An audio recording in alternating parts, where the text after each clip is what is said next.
ए, सुनो, ये तुमने क्या घर में शोक का माहौल बनाया हुआ?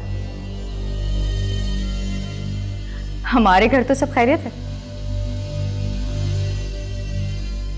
लेकिन तुम्हारे पहले घर में टेंशन चल रही है। अच्छा ये है कि उनके साथ जाके थोड़ा रो धो लो। सुना है मैंने आजकल फुप्पो अकेली हैं, मरियम भी वहां नहीं रहती।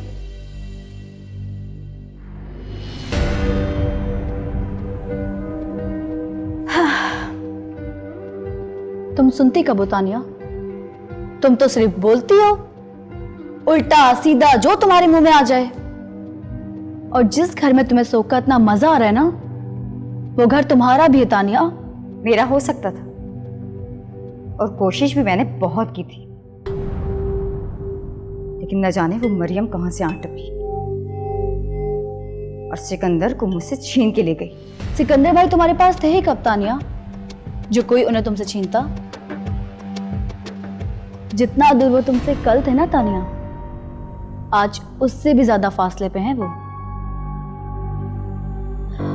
और जितनी नफरत वो तुमसे कल करते थे, यकीनन आज उससे ज्यादा करते होंगे।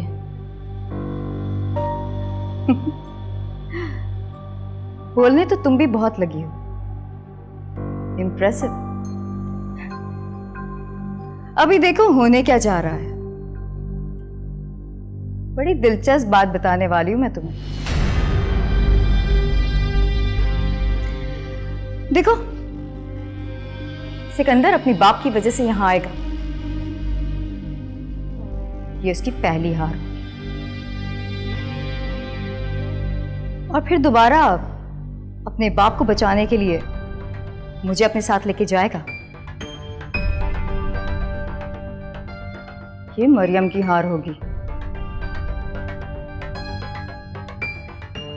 कैसी जबरदस्त प्रेडिक्शन कर रही हूं ना, अच्छी लगी? अब ख्वाब देखने पर तो कोई पाबंदी नहीं है ना तानिया। देखो, शौक से देखो तुम, लेकिन मेरी एक बात याद रखना, जितनी मोहब्बत सिकंदर भाई मरियम से करते हैं ना, तुम उसके जर्रे के भी काबिल नहीं हो। और यकीन मानो, तुम तरसती रह जाओगी, लेकिन सिकंदर भाई नहीं गिरने वाले। अब जाओ, जाके सो जाओ, तुम्हें मजीद ख्वाब भी देखने होंगे ना।